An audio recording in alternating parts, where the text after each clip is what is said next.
আসসালামু আলাইকুম সবাই কেমন আছেন? কলকাতা থেকে কাশ্মীরের দিকে যাচ্ছি। কাশ্মীর শ্রীনগরে নামবো।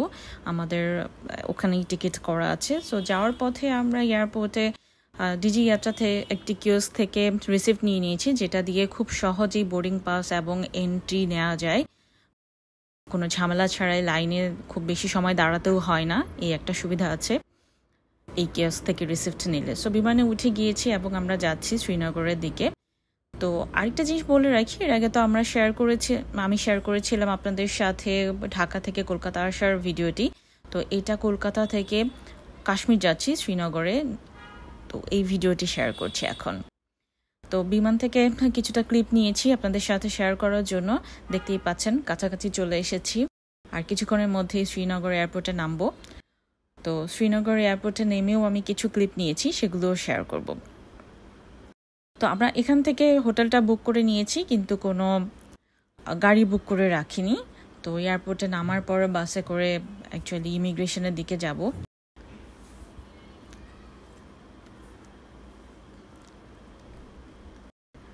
ওকে, ইমিগ্রেশন পার হবার পর আমরা ওয়েট করছিলাম ট্যাক্সির জন্য। সো এখানে কিছু প্রিপেড ট্যাক্সি পাওয়া যায়, ওখান থেকেই প্রিপেড একটা ট্যাক্সি বুক করেছি আমরা। সো ওটাতে করেই আমরা শ্রীনগর যাব। শ্রীনগর বলতে হচ্ছে ডাল লেকে যাব, কারণ আমাদের ডাল লেকে একটা হাউস বোট অ্যাকচুয়ালি বুক করা আছে, ওখানেই যাব আমরা। তো এই তো ট্যাক্সির কাছে চলে এসেছি, আমরা ট্যাক্সিতে উঠে যাব এবং যাওয়ার পথে কিছু ক্লিপ নিয়েছি, ভিডিও ক্লিপ, সেটা দেখাচ্ছি। কারণ এত সুন্দর একটা সিনারি আমি শেয়ার না করে পাচ্ছিলাম না, সে কারণে কিছু ক্লিপ নিয়েছি। খুব সুন্দর, খালি চোখে খুব সুন্দর দেখায়। এটা ভিডিওতে দেখতে কতটা ভালো লাগছে তার চেয়ে বেশি ভালো লেগেছে অ্যাকচুয়ালি যখন আমরা খালি চোখে দেখেছি। এটা দেখতে পাচ্ছেন দূরে মেঘ দেখা যাচ্ছে, সাথে পাহাড়, খুব সুন্দর লাগছে, নীল আকাশ, খুবই ভালো লাগার একটা দৃশ্য। যে যাবে সেই খুব পছন্দ করবে, যে কারণে কাশ্মীরকে বলা হয় ভূস্বর্গ। যাই হোক, আমরা যাচ্ছি, আমরা চলে এসেছি ডাল লেকের পাশে। এখানে কিছু বসতি আছে, এটাই আমি শেয়ার করছি যে এখানকার মানুষের বসতি কেমন হয়ে থাকে সাধারণত।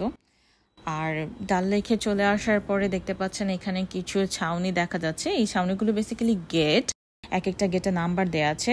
সো হাউস বোটে যে বুকিং আছে সে অনুযায়ী গেট নাম্বার দেওয়া থাকে, ওই গেটে গিয়ে অপেক্ষা করতে হয়।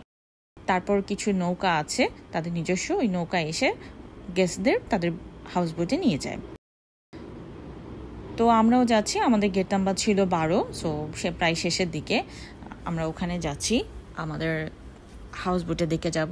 তবে আমরা যেহেতু একটু ক্ষুধার্ত ছিলাম, যেহেতু অনেক আগে বেরিয়েছি এবং ক্লান্তও ছিলাম, সে কারণে আমরা কিছু খেয়ে নিয়েছি হাউস বোটে যাওয়ার আগে।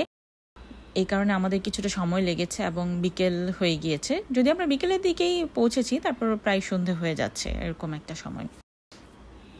আমরা খাওয়া দাওয়া শেষে আমরা 12 নম্বর গেটে, নির্ধারিত গেটে এসে দাঁড়িয়েছি নৌকার জন্য। তো সেই হাউস বোট থেকে নৌকা চলে এসেছে আমাদেরকে নেওয়ার জন্য। তো আমরা নৌকায় উঠে যাচ্ছি। এই তো আমি নৌকায় উঠে গিয়েছি এবং আমরা হাউস বোটের দিকে যাচ্ছি।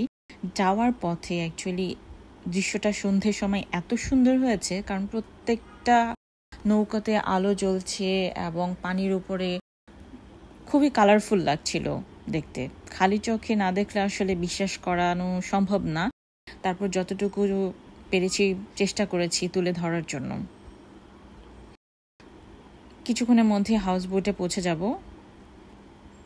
হাউস বোটে আজকে অবশ্য হাউস বোটের যে আমাদের রুম, সেটার ভিডিওটা আমি অন্য আরেকদিন শেয়ার করব আপনাদের সাথে।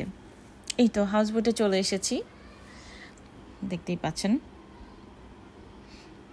সো আরেকদিন দেখা হবে হাউস বোটের ভিডিও নিয়ে। ততদিন ভালো থাকবেন, সুস্থ থাকবেন, সুন্দর থাকবেন। Thank you.